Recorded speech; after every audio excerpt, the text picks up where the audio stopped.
आहे श्री श्री राधा गोविंद इस्कॉन मँगलोर तर्फे घेतला जाणारा हा लेवल 2 चा अभ्यासक्रम आहे, ज्यामध्ये आज आपण अध्याय 11वा विश्वरूप दर्शन योग सुरू करत आहोत. तर प्रथम आपण मंगलाचरणने सुरुवात करूया. ओम अज्ञानतिमिरान्धस्य ज्ञानाञ्जनशलाकया चक्षुरुन्मिलितं येन तस्मै श्रीगुरवे नमः. श्रीचैतन्यमनोभीष्टं स्थापितं येन भूतले स्वयं रूप कदा मह्यं ददाति स्वपदान्तिकम्. हे कृष्ण करुणा सिन्धो दीनबन्धो जगत्पते गोपेश गोपिका कांत राधाकांत नमोस्तुते. तप्त कांचन गौरांगी राधे वृंदावनेश्वरी वृषभानुसुते देवी प्रणमामि हरिप्रिये. नमः ओम विष्णुपदाय कृष्णप्रेष्ठाय भूतले श्रीमते भक्तिवेदांत स्वामी इति नामिने.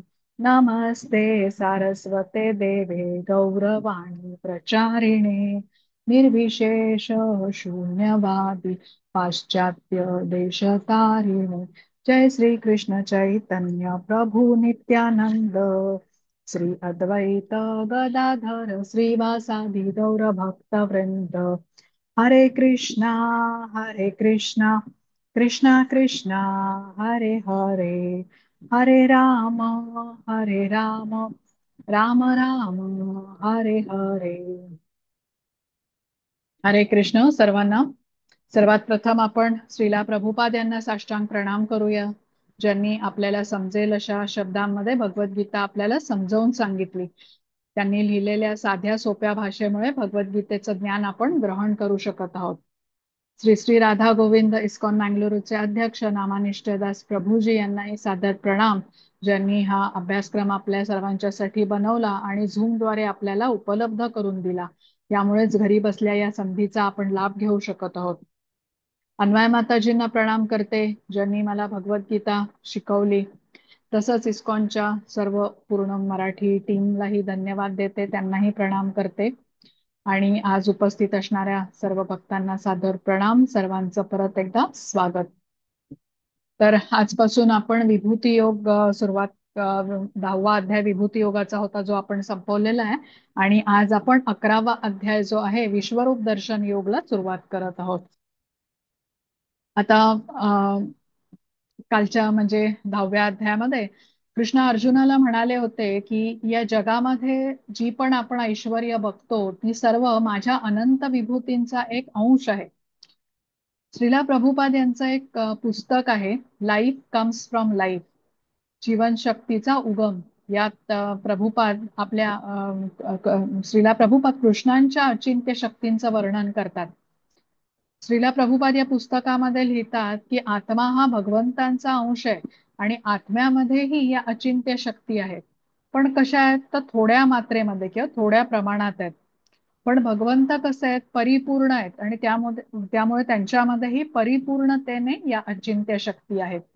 जसं तप्तता आपण म्हणतो ना, अग्नीचा गुणधर्म आहे. आता मोठ्या पेटलेल्या आगीमध्ये आपण आपला हात घातला तर आपला हात जळतो आणि आगीची ठिणगी जरी हातावर पडली तरी चटका लागतोच. आता ही ठिणगी या अग्नीचा अंश असल्याने अग्नीचा जो तप्तता हा गुण आहे हा या ठिणगीमध्ये पण आहेच, पण कसं आहे कमी प्रमाण आहे. तसंच भगवंतांची शक्ती परिपूर्ण आहे आणि आपल्या आत्म्याची शक्ती ही आंशिक आहे, कारण हा आपला आत्मा हा कृष्णांपासूनच आलेला आहे. आता सजीवांच्या आत्म्यामध्येही अचिंत्य शक्ती ही असतेच. जसं की आता गाय गवत खाते आणि त्याचं रूपांतर ती दुधामध्ये करू शकते. आता कुठलाही संशोधक आहे, शास्त्रज्ञ आहे, असं उपकरण आजपर्यंत बनवू शकला नाहीये की एका बाजूने गवत घातलं तर दुसऱ्या बाजूने आपल्याला दूध मिळेल. मनुष्य म्हणजे पावडरचं दूध बनवतो, पण तेही गाई म्हशीच्या दुधापासूनच बनवलं जातं. म्हणजे दुधासाठी गाईवरच अवलंबून राहावं लागतं. आता ही त्या गायीच्या आत्म्याची अचिंत्य शक्ती आहे. किंवा जशी स्त्री आहे, माता बनते तेव्हा बाळाच्या पालन पोषणासाठी तिचं शरीर दूध तयार करतं, कारण नवजात शिशूला केवळ आईचं दूधच चालू शकतं. तर या शक्तीचं जे प्रगटीकरण आहे त्या स्त्रीमध्ये ह्या काळामध्ये होतं. पक्षाचं उदाहरण घ्या बघा, पक्षी आकाशामध्ये उडू शकतो आणि आपल्या हातामध्ये आपण पकडलेली सुई अचानक हातातून सुटली तर ती खाली पडते. पण हा पक्षी सुईपेक्षा वजनाने जास्त जरी असला ना तरी आकाशात उडतो, कारण त्या आत्म्याला ती उडण्याची क्षमता दिली गेलेली आहे, शक्ती दिली गेलेली आहे. म्हणजे प्रत्येक शरीरात ही शक्ती नाहीये, माणसामध्ये उडण्याची क्षमता नाहीये. अशा प्रकारे भगवंतांनी या वेगवेगळ्या शक्ती प्रत्येकाला प्रदान केलेल्या आहेत. किंवा जसा मासा आहे, या आत्म्याला माशाच्या पाण्यात राहण्याची क्षमता दिली गेलेली आहे. पण काही मुक्त जीव आहेत किंवा जे प्रगत योगी आहेत, असे मात्र पाण्याखाली राहू शकतात, जसं सौभरी मुनींची कथा आपण बघितलेली आहे. आता प्रल्हाद महाराज जे होलिकेच्या मांडीवर त्यांना बसवलं होतं आणि अग्नीचा प्रभाव मात्र त्यांच्यावर पडला नाही, आपण तीही गोष्ट जाणतो. तर या जे प्रगत योगी असतात यांना या अष्टसिद्धी प्राप्त झाल्या असतील तर त्या अशा प्रकारच्या ते गोष्टी करू शकतात. सिद्धी, आता काही सिद्धींची नावं आहेत बघा. अणिमा सिद्धी आहे, म्हणजे अणु एवढं बनता येतं त्या शक्तीमुळे. किंवा काही महिमा सिद्धी आहे, खूप मोठे बनू शकतो. लघिमा म्हणजे अगदी हलकं बनू शकता येतं. तर या अशा वेगवेगळ्या सिद्धी असतात. आता आपण समजून काय घेतलं पाहिजे की या सर्व सिद्धी ज्या आहेत ना या भगवंतांपासूनच आलेल्या आहेत आणि ह्या आंशिक रूपामध्ये आपल्यामध्ये असू शकतात. आणि ह्याचं उदाहरण सांगायचं झालं तर रामभक्त हनुमान यांच्यामध्ये या सिद्धी होत्या. तुम्ही जर का हनुमान चालिसामध्ये हे वर्णन आहे, अष्टसिद्धी नवनिधी के दाता असबर दीन जानकी माता. म्हणजे काय, हे जे या सर्व 8 सिद्धी आहेत आणि 9 निधी आहेत, तर यांचं सगळं वरदान माता सीतेने हनुमानजींना दिलेलं होतं. त्यांच्यामध्ये या सर्व सिद्धी होत्या. अणिमा सिद्धी होती, म्हणजे एखाद्या अणुप्रमाणे सूक्ष्म होता येणे. महिमा म्हणजे कसं प्रचंड काय किंवा विस्तार करता येणं स्वतःचा. गरिमा म्हणजे खूप जड होता येणं. लघिमा म्हणजे काय, अत्यंत हलकं होता येणं, पिसाप्रमाणे हलकं होऊन उडता येणं. किंवा एक प्राप्ती म्हणून पण सिद्धी आहे, म्हणजे क्षणार्धात कुठेही पोचता येणं. प्राकाम्य म्हणजे कुठलीही इच्छा पूर्ण करता येणं. ईशित्व म्हणजे ज्याला आपण वश करता, म्हणजे जसं निसर्गाचं चक्र आहे ना की काही गोष्टींचं नियमन करता येणं, पाहिजे त्यावेळेला पाऊस पडता येणं किंवा तो थांबवता येणं. आणि मग शेवटची वशित्व आहे, म्हणजे एखाद्याच्या मनाला प्रभावित करता येणं. तर या सगळ्या सिद्धींचा उगम कुठे आहे, कृष्ण आहेत, हे आपल्याला समजलं पाहिजे. ज्या योगींमध्ये वगैरे या सिद्धी ज्या दिसतात त्या आंशिक प्रमाणात असतात. जसं आता भगवंतांनी बघा मोठे मोठे महासागर बनवले. मनुष्याचं क्षमता कुठे आहे, तलाव बनवू शकण्यापर्यंत आहे. भगवंतांनी प्रकाशासाठी सूर्य बनवला, मनुष्य बल्ब बनवू शकतो. तर हे अशा प्रकारे जीवांमध्येही चिंत्य शक्ती असल्याच्या आपण बघू शकतो. आता अशा जेव्हा शक्ती आपण बघतो आत्म्यामध्ये असलेल्या, तेव्हा आपण विचार करू लागतो की ह्या शक्ती त्यांच्यामध्ये आल्या कशा.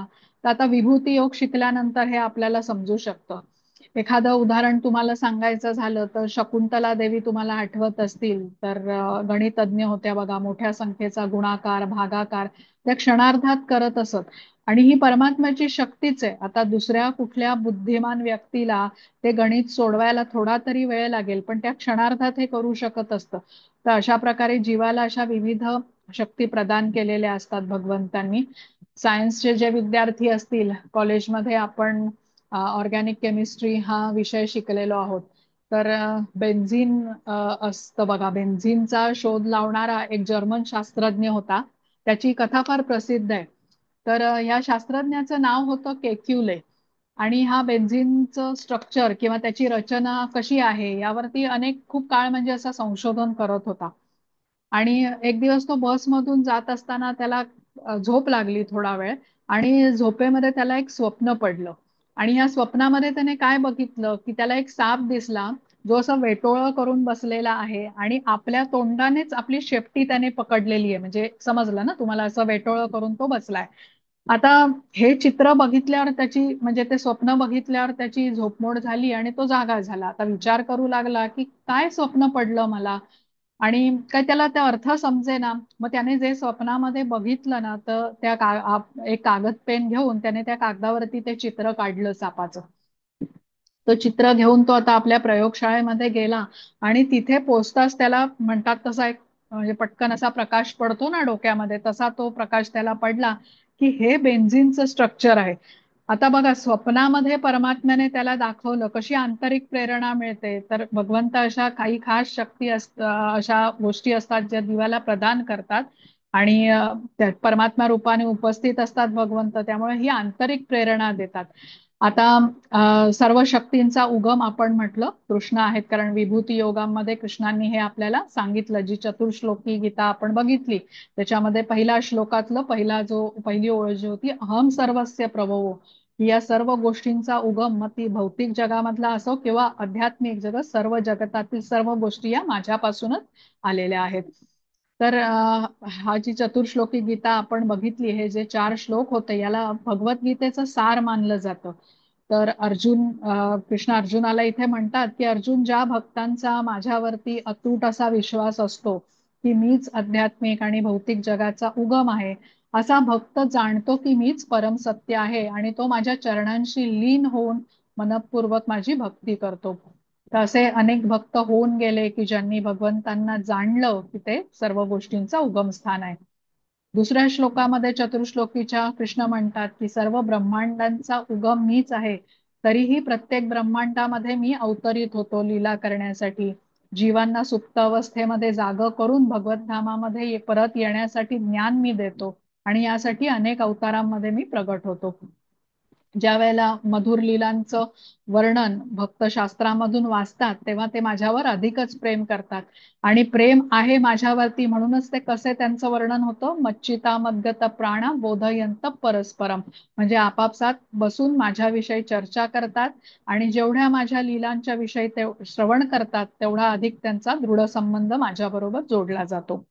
आता पुढे 15व्या अध्यायामध्ये आपल्याला कृष्णांनी सांगितलंय की केवळ आपल्या स्थूल शरीराचंच पालन पोषण नाही, तर सूक्ष्म शरीराचंही पालन कृष्ण करतात. विविध प्रकारची धान्य, फळं, भाज्या यांचा स्वाद वाढवण्यासाठी जेवढे आता अनेक मसाले आहेत किंवा अशा ज्या चव आणण्यासाठी ज्या वेगवेगळे पदार्थ आहेत, त्या सगळ्या गोष्टींचं म्हणजे ह्या कृष्णांपासूनच आलेल्या आहेत किंवा त्यांनीच या गोष्टी निर्माण केलेल्या आहेत म्हणूया. तर अशा भक्तवत्सल कृष्णांचं गोलोकधाम सोडून आपण या भौतिक जगामध्ये इथे उपभोग घेण्यासाठी आलोत आणि मायेच्या प्रभावाने बघा इथे गुरफटून गेलो. तर श्रीला प्रभुपाद यांच्यासारख्या श्रेष्ठ भक्ताच्या कृपेने, गुरूंच्या कृपेने आपल्याला हे ज्ञान प्राप्त होतं की भौतिक जगामध्ये मायेच्या प्रभावामुळे सहन करावे लागणारे हे जे त्रिविध ताप आहेत, यातून मुक्त होण्याचा जो मार्ग आहे तो म्हणजे हा हरे कृष्ण महामंत्र आहे, जो आपल्याला ज्याचा जप केला पाहिजे आणि जो घेऊन आपल्याला गोलोकधामाकडे जाईल, म्हणजे जे आपलं मूळ घर आहे.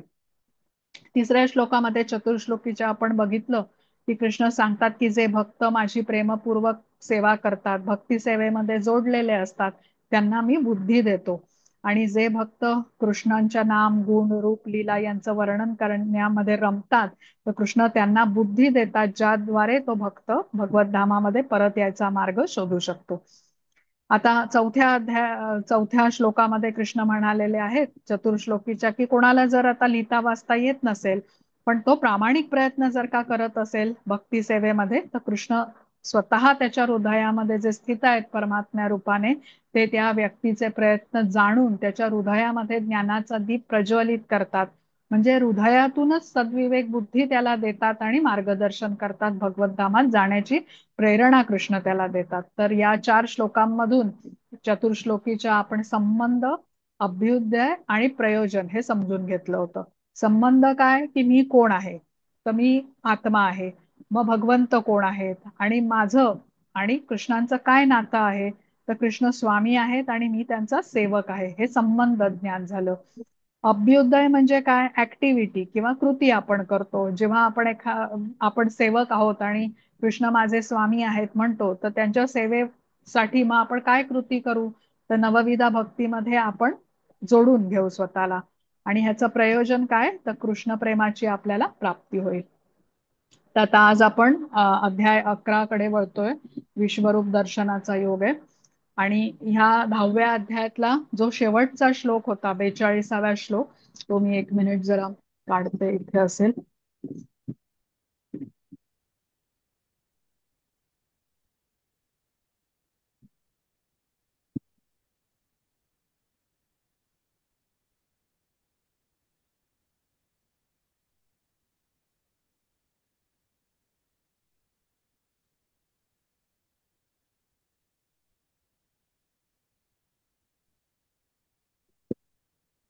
हा, तर हा जो 10व्या अध्यायातला शेवटचा श्लोक आहे.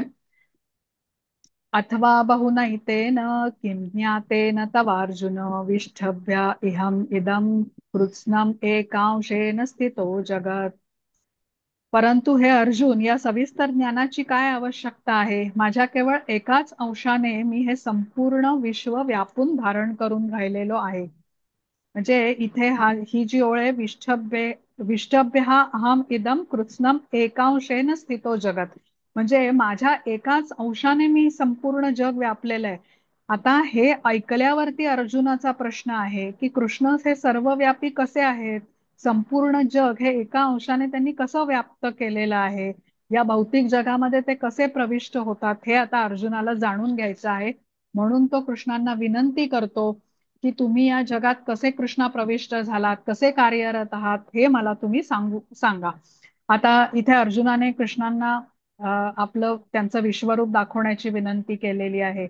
आणि या अध्यायामध्ये आपण हेही बघू की संजय, ज्याने हे विराट रूप बघू शकला, तो जसं अर्जुनाने बघितलं तसंच संजयनेही बघितलं आणि त्याचं वर्णन करून तो धृतराष्ट्राला सांगतो. हे विराट रूप बघून अर्जुन भयभीत होतो. तो कृष्णांना विचारतो की तुम्ही कोण आहात? ज्यावरती कृष्ण उत्तर काय देतात की मी काळ आहे. आणि हे विराट रूप बघून व्याकुळ झालेला अर्जुन कृष्णांची स्तुती करतो, प्रार्थना करतो आणि सांगतो की हे तुमचं विराट रूप मी आता बघू शकत नाही, मी अत्यंत भयभीत झालेलो आहे. तुमचं द्विभुज रूप मला आता तुम्ही दाखवा, जे सौम्य आहे.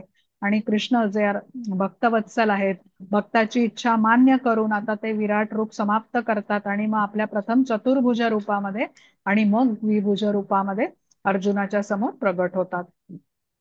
आता अर्जुन कृष्णांचं विराट रूप बघण्याची अर्जुनाची इच्छा असते, म्हणून तो विनंती कशी करतो हेही आपल्याला या 11व्या अध्यायामध्ये बघायला मिळेल. आता आपण पहिल्या श्लोकापासून सुरुवात करू.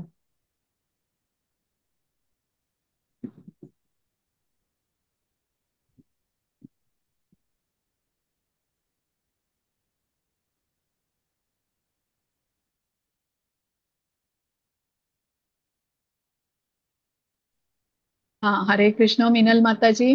हरे कृष्ण. हा, हरे कृष्ण माताजी. हरे विश्वरूप कृष्ण. दर्शन पहिला हो श्लोक. हो. अर्जुन उवाच मदनुग्रहाय परमं गुह्यमध्यात्मसंज्ञितं यत्त्वयोक्तं वचस्तेन मोहोऽयं विगतो मम. हरे कृष्ण.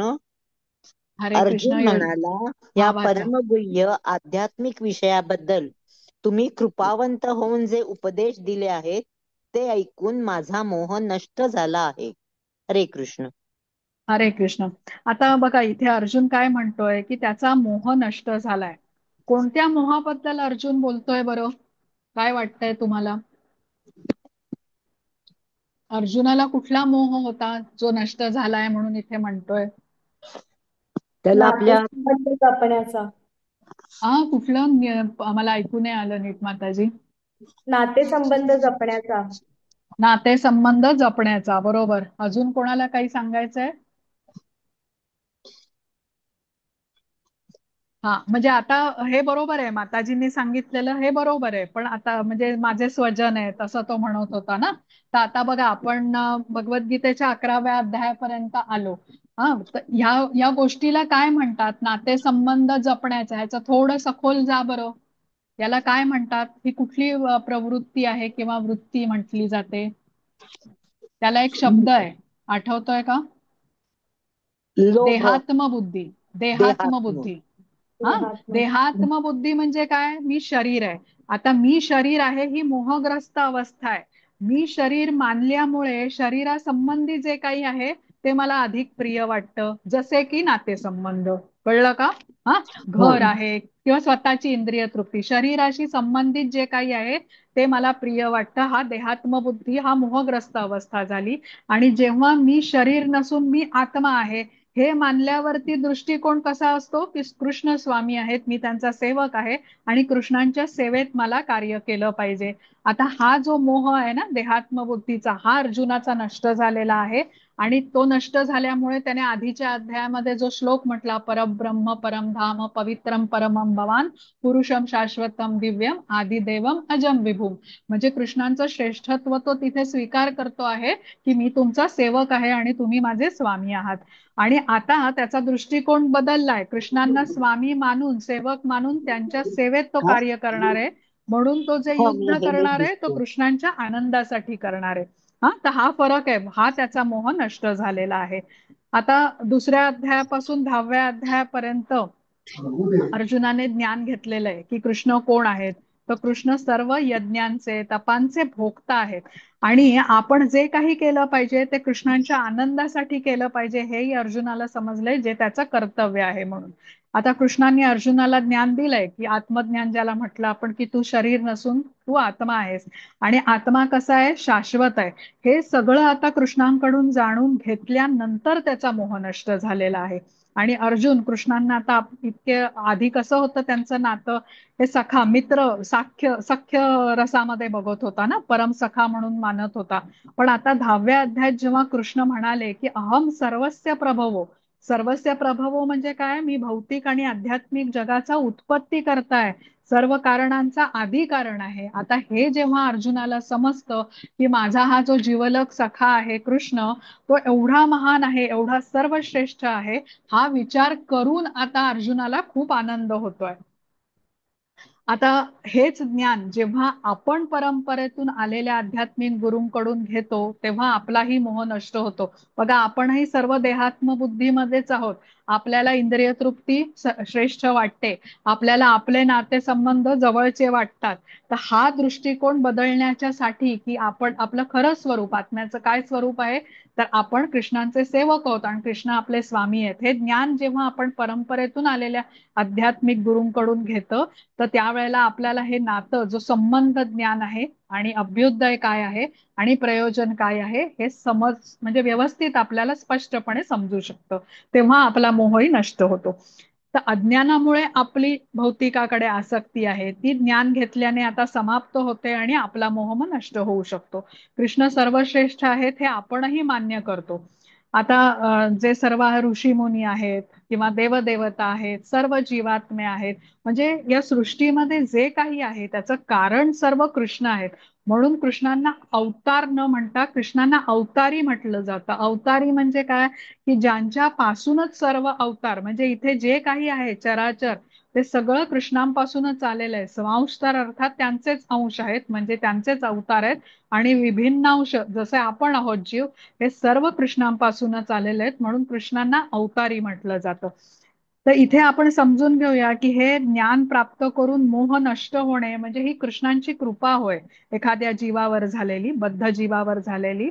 आणि त्यामुळे अशी कृपा कृष्ण किंवा कृष्णांच्या शुद्ध भक्ताच्या द्वारेच आपल्या बरोबर आपल्यावर होऊ शकते. तेव्हाच आपला हा जो मोह आहे अज्ञानाचा, तो नष्ट होऊ शकतो. देहात्म बुद्धीपासून कृष्णांचा सेवक, हे जे संबंध समजण्याचं ज्ञान आहे त्याला म्हणतात हा मोह नष्ट होणं, जे आपल्याला गुरूंची कृपा झाली. अर्थातच कृष्णांच्या कृपेनेच गुरु मिळतात, त्यामुळे आपण कृष्णांची कृपा झाली म्हणूया, तेव्हा हा मोह नष्ट होतो. आणि त्यासाठीच अर्जुनाने हा इथे शब्द म्हटलेले आहेत बघा, मोहोयम विगतो मम, म्हणजे माझा मोह नष्ट झालेला आहे. आता आपण दुसरा श्लोक बघू.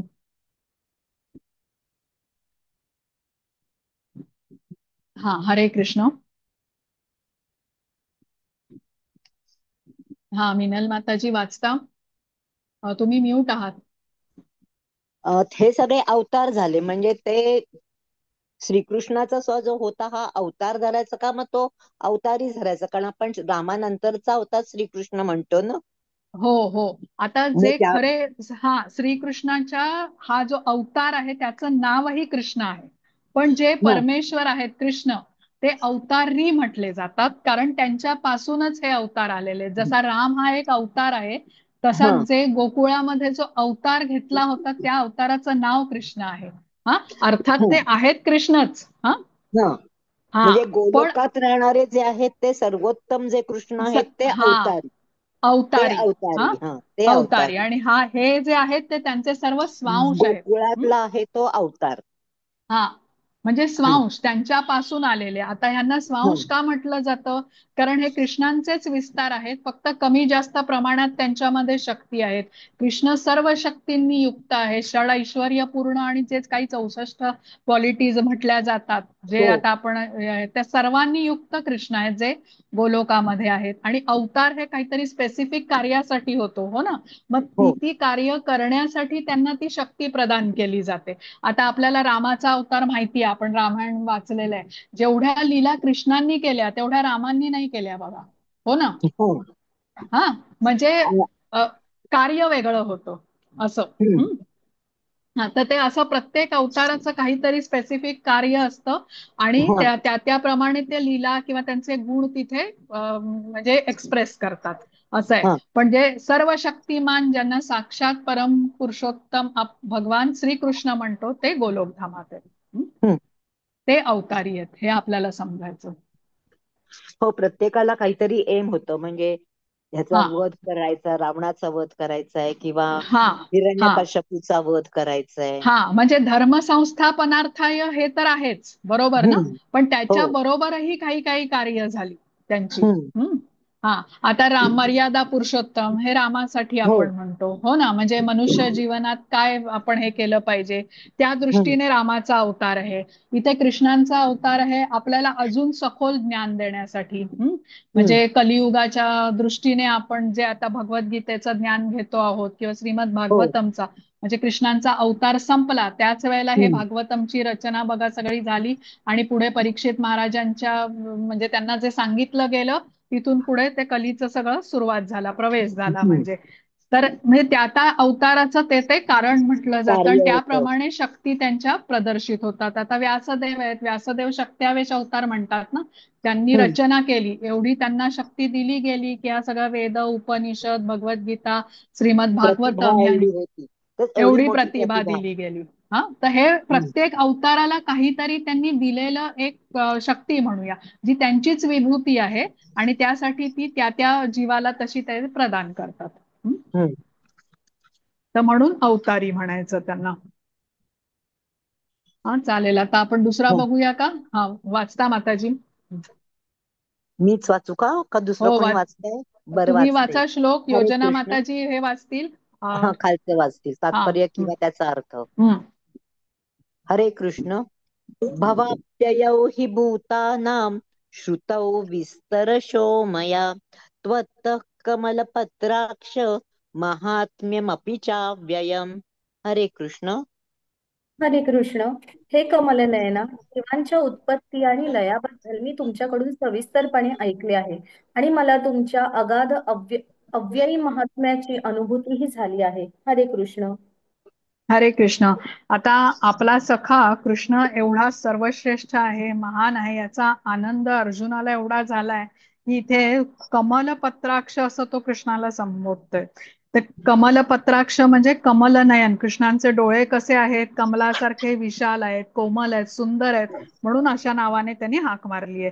तर अर्जुनाला हे माहिती आहे की कृष्ण सर्व वस्तूंचे उत्पत्ती तथा प्रलयास ते कारणीभूत आहेत, पण तरी ते सर्वांपासून अलिप्त आहेत. हे अचिंत्य भेदाभेद तत्व झालं बघा. 9व्या अध्यायामध्ये आपण बघितलं होतं. त्याच्यामध्ये 9व्या अध्यायातला 4था श्लोक होता. मया तत्मिदम सर्वम जगत अव्यक्त मूर्तीना मत्स्थानी सर्व भूतानी न चाहम तेषु अवस्थिता. म्हणजे मी माझ्या अव्यक्त रूपाद्वारे हे सर्व जग व्यापलेलं आहे, आणि सर्व जीव माझ्या ठाई आहेत, परंतु मी त्यांच्या ठाई नाही. आता अर्जुनाला जाणून घ्यायचंय की कृष्णांनी हा आधीचा श्लोक तर म्हटलेला आहे, मी त्यांच्या हे सर्व जीवात्मे माझ्या ठाई आहेत, परंतु मी त्यांच्या ठाई नाही. मग कृष्ण सर्व व्याप्त कसे, ह्या जगामध्ये चराचरामध्ये ते व्यापून राहिलेले आहेत, हे कसं. तर आता आपण ते पुढच्या श्लोकामध्ये आपल्याला कळेल बघा. जसे जसे आपण पुढे जाऊ अध्यायामध्ये, तसं आपल्याला हे समजेल.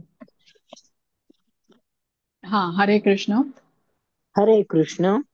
एवमेतद्यथा तत्त्वम् आत्मानं परमेश्वर द्रष्टुम इच्छामि ते रूपम ऐश्वरम पुरुषोत्तम. हरे कृष्ण. हरे कृष्ण.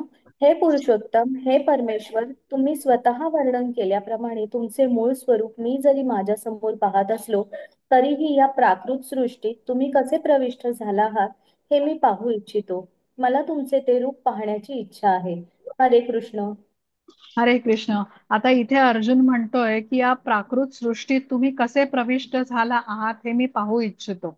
आता अर्जुनाचा कृष्णांच्या वचनांवरती दृढ विश्वास आहे, पण तरीही भौतिक सृष्टीपासून अलिप्त असलेले कृष्ण या सृष्टीमध्ये कार्य कसं करतायत हे त्याला जाणून घ्यायचंय. म्हणून इथे कृष्णांचं विराट रूप पाहण्याची इच्छा अर्जुनाने व्यक्त केली. आता इथे कृष्णांना तो पुरुषोत्तम असं संबोधतोय. अर्जुनाच्या मनामध्ये कृष्ण भगवान आहेत याबद्दल कुठलीही शंका नाहीये. परम पुरुषोत्तम हे जे म्हटलेलं आहे ना, त्याच्यावरून आपल्याला समजतं आणि हे कृष्णही जाणतात की अर्जुनाच्या मनामध्ये कुठलीही शंका नाहीये. अर्जुनाला विश्वरूप पाहण्याची विशेष इच्छा पण नाहीये. पण अर्जुन कृष्णांचं जे समोर रूप आहे, म्हणजे द्विभुज रूपामध्ये कृष्ण अर्जुनाच्या समोर रथावर उपस्थित होते, ते पाहण्यामध्ये अर्जुन पूर्ण समाधानी होता. म्हणजे स्वतःची खात्री करण्याकरता की कृष्ण परमेश्वर आहेत का, यासाठी तो विश्वरूप पाहण्याची त्याची इच्छा नव्हती, तर एक आदर्श स्थापित करण्यासाठी तो विश्वरूप पाहू इच्छित होता. आता भक्त जे असतात ते भगवंतांचं द्विभुज रूप पाहण्यामध्ये समाधानी असतात, कारण या रूपाबरोबर मानव सदृश्य रूप असल्याने या रूपाच्या बरोबर प्रेमाची आदान प्रदान भक्त करू शकतो. जो आता विश्वरूप आहे बघा, त्याचं आता वर्णन आपण पुढे ऐकणार आहोत. असंख्य बाहू, असंख्य नेत्र, म्हणजे खूप सर्व व्यापी असं. याबरोबर आदान प्रदान करायला भक्त म्हणतो की मी अपूर्ण पडेल, मी कृष्णांना प्रेमाने एखादं फळ देईन, फूल देईन, पण आता या विश्वरूपामध्ये मी काय काय देऊ, माझ्याकडे एवढी शक्ती नाहीये. तर त्यासाठी भक्त हे द्विभुज रूपावरती जास्त आसक्त असतात. आता 10व्या अध्यायामध्ये कृष्णांनी सांगितलंय की या जगात जे काही तुला वैशिष्ट्य दिसतं ते माझ्यापासून आलं आहे अर्जुना, असं जाण. मग आता कोणी म्हटलं की कसं मानायचं की ही सर्व ऐश्वर्य कृष्णांपासूनच आलेली आहेत. म्हणून अर्जुन म्हणतो की या जगातील सर्व ऐश्वर्य समाविष्ट असलेलं असं जे तुमचं विराट रूप आहे ना, ते मला दाखवा. म्हणून दृष्टम इच्छामी ते रूपम असं म्हटलेलं आहे. आता ज्याद्वारे जेव्हा आता कृष्ण विश्वरूप दाखवतील तेव्हा नास्तिकांना, अभक्तांनाही समजेल की तुम्ही कोण आहात, तुम्ही कसे सर्वश्रेष्ठ आहात. आता दुसरं कारण पण एक होतं की भविष्य काळामध्ये स्वतःला भगवंतांचा अवतार मानणारे अनेक, म्हणजे भोंदू येतील जे लोक. त्याबद्दल लोकांनी दक्ष राहिलं पाहिजे. आणि जो मनुष्य स्वतःला भगवंत असल्याचं म्हणतो आहे, त्याने हे विश्वरूप दाखवून सिद्ध केलं पाहिजे आपण भगवंत असल्याचं. म्हणजे कृष्णांचं श्रेष्ठत्व स्थापन करण्यासाठी आणि भविष्य काळामध्ये कोणी स्वतःला भगवंत आहे असं सांगून इतरांची फसवणूक होऊ नये म्हणून अर्जुनाने विश्वरूप दाखवण्याची विनंती कृष्णांना केली. तर हे हे समजून घेऊया आपण इथे. आता केवळ कसं आहे, कृष्णच विश्वरूप दाखवू शकतात, भगवंत आहेत म्हणजे सर्वश्रेष्ठ आहेत ते, त्यामुळे इतर कोणीही देवदेवता हे विश्वरूपचं दर्शन करू शकत नाहीत. कृष्ण स्वतः भगवंत असल्यामुळे हे ही शक्ती त्यांचीच आहे केवळ. तर सामान्य जण, जेवढी सामान्य म्हणजे लोक असतात हे समजू शकतील की अर्जुनाने ज्या वेळेला विश्वरूप बघण्याची इच्छा प्रगट केली त्या वेळेला कृष्णांनी हे दाखवलं, त्यामुळे त्यांचं सर्वश्रेष्ठत्व इथे स्थापित होईल. आता ही झाली अर्जुनाची बाजू, अर्जुनाने का भगवंतांकडे ही इच्छा केली विश्वरूप दाखवण्याची. पण आता कृष्णांनाही आपलं विश्वरूप अर्जुनाला दाखवायचं होतं. आता कृष्ण भक्तवत्सल आहेत आणि भक्ताने काही इच्छा केली, मागितलं, तर मग भक्तवत्सल असल्यामुळे कृष्ण त्याची इच्छा पूर्ण करतात. तर त्यामुळे अर्जुनाची ही इच्छा होती, त्यामुळे ते कृष्णांनी पूर्ण तर केलीच. पण अर्जुनाला त्यांना हेही दाखवायचं होतं की या विश्वरूपामध्ये युद्धामध्ये, हे जे कुरुक्षेत्राचं युद्ध सुरू होतं, या युद्धामध्ये कौरव सेनेचा विनाश होणार आहे आणि पांडव युद्ध जिंकणार आहेत. आणि हे त्याला दाखवून, अर्जुनाला दाखवून त्याला युद्ध करायला प्रोत्साहन मिळेल म्हणून कृष्णांनाही त्याला हे दाखवायचं होतं. ही योजना होती कृष्णांची म्हणूया, ज्याद्वारे अर्जुनाला ते युद्ध करण्यासाठी प्रेरित करू शकतील. आता आपण चौथा बघूया. हा, हरे कृष्ण. हरे कृष्ण. मन्यसे यदि तच्छक्यं मया द्रष्टुमिति प्रभो योगेश्वर ततो मे त्वं दर्शयात्मानमव्ययम्. हरे कृष्ण. हरे कृष्ण. हे प्रभो, मी तुमचे विश्वरूप पाहणे शक्य आहे असे जर तुम्हाला वाटत असेल तर हे योगेश्वरा, तुम्ही कृपया ते आपले अमर्याद विश्वरूप मला दाखवा. हरे कृष्ण. हरे कृष्ण. आता कृष्ण अर्जुनाची इच्छा पूर्ण करतात आणि अर्जुन इथे विनंती कशी करतोय बघा कृष्णांना, ते या श्लोकामध्ये सांगितलंय. आणि शब्द कसे वापरले, जर तुम्हाला वाटत असेल तर, अशा सौम्य शब्दामध्ये अर्जुनाने कृष्णांना विनंती केलीये. मला विश्वरूप बघायचंय, तुम्ही मला दाखवा, असं तो बोलत नाही.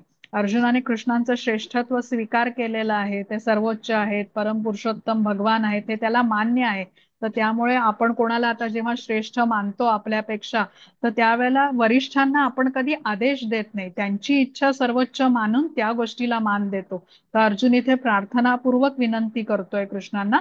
आणि हेच आपल्याला शिकायला हवं की कृष्णांची इच्छा परम आहे, हे लक्षात ठेवायला हवं. काही मागायचं असेल कृष्णांना तरी आपण या प्रकारे, आपण कनिष्ठ आहोत हे ध्यानात ठेवून कृष्णांना आपल्याला विनंती करायला हवी. आता दुसरी गोष्ट म्हणजे अर्जुनाला त्याच्या मर्यादेची जाणीव आहे. कृष्णांचं अचिंत्य स्वरूप तो या मर्यादेमुळे बघू शकणार नाहीये. केवळ कृष्णांची कृपा झाली तरच तो हे अचिंत्य विश्वरूप पाहू शकेल, हे अर्जुनाला माहितीये.